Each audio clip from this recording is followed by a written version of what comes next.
No fancy backgrounds, no books, although we do have some books down over here. Just breakdowns on the Prospect podcast of top football players at the prep level around the country. Today, reviewing what Rivals.com has rated as the number 4 prospect in the country, Walter Nolen, out of St. Benedict at Auburndale High School, a mouthful, in Tennessee. A fierce defensive lineman that has 25 offers, favored to Tennessee, but not a high favored, but Alabama, Arizona State, Clemson, Florida State, among many of his offers, ranked number 1 in his position and the number 1 player in the state of Tennessee. I have no idea where Cordova, Tennessee is, but I think it's on the near the border of Mississippi and Arkansas. And I believe he transferred there. He's a 5-star. He is an absolute competitor. And we'll go through. I don't know why he left. I think he was at Olive Branch initially. I don't know why he left Olive Branch. Some of y'all might be able to help me out with that. But he did leave Olive Branch and moved on to St. Benedict at Auburndale High School in Cordova, Tennessee. So he's really a Mississippi guy. Went there. Maybe he was recruited there. Maybe he was looking for a better situation. I know Olive Branch had been a power in the past, so we'll break down his highlights live right now. Again, this guy is wide open in 2022 class. He's going to go somewhere where great defensive linemen come, and we'll start with the screen. Get right to it. All right, here we go.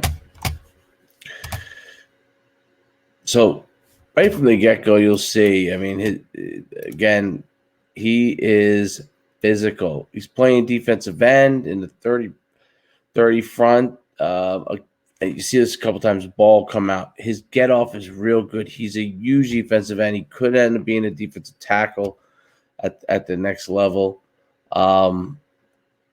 He gets away with playing a little bit high because he's so big and physical at 6'3", 275.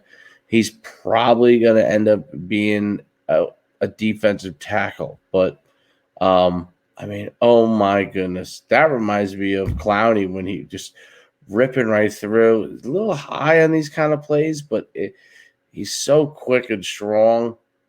It looks like he's playing against little kids out there. I like his chasing, which is pretty good. Again, he just physically manhandling him. Reminds me of Brian Preezy last year. Here is a D tackle, which I think is eventually 3 tech could be his spot. Again, this is the theme. He causes turnovers.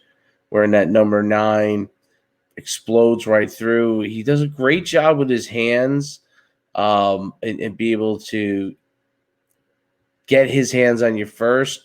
Now, there is definitely a fear factor with some of these guys. Here he is against a bigger, he just blows right by a bigger guy. He's just so quick off the ball. He does a great job using his rip and his physicality getting the ball. His chase is good. I like to see him react a little bit better when the ball's not to him. And recognition. I mean, when it comes to him, he's just too physical. I mean, he's just blown by guys. I don't know what league he was playing in this year, but some of these guys seem tiny. And obviously he's huge, but man, they don't. I know they play university school, which is a good problem. I guess he's just that big. That's why he's the number 4 prospect in the country. His get off is so good. And he's so physical. When he tackles you, he rips the ball out I'm in the process of tackling. I don't know who this poor team is in Maroon, but he is just destroying them. Takes on double team, takes on the cut. He's got to be a little better at getting his hands down because these are things now. The swim move, I don't like it. And you're going to get buried on that. I love his rip move.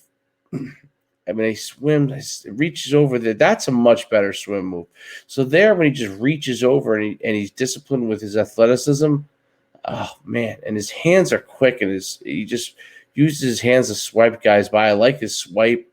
I like his rip. I think he's got to not allow these guys to get hands on him even more, but he gets away with it, and his speed is exceptional. Well, from a purely from a physical capability standpoint, there's no doubt he is the top defensive lineman in the country, just off his speed and physicality. Couple things. I think the strengths, he's obviously bigger and faster than you. His hands are phenomenal, and he does a great job with swiping, his swipes, and his rips. Fantastic. Okay with his reach over. He's got to work on that, his slap reach over. Scrapes down the line very well, chases very well, has to do a better job of recognize when he has to chase so he's not too far upfield. Obviously, at the high school level, he gets away with it. He's playing against, in some cases, guys that are way, way, way smaller than him, and then big guys he just blows by. But Walter Nolen is obviously going to be a fantastic prosecutor. He's got to keep his body down. Sometimes he's a little high, but combined with his strength and his power, I think you got something special there. And I'd love to know the exact reason why he left Olive Branch, but it may just be because he's in a better situation. So he dominated the opponents he played against. Didn't look like they had a ton of games this year. But yeah, I mean, 2019, I think he dominated the camp circuit as well, which is where he made his name. And he's a guy, if he walks into the room, I mean, you're going to offer him with his speed and athleticism. Coach Schuman, Prospect Podcast, signing off. We were just talking about Walter Nolen, 2022 defensive end, and he does play defensive tackle, which could be his position down the line.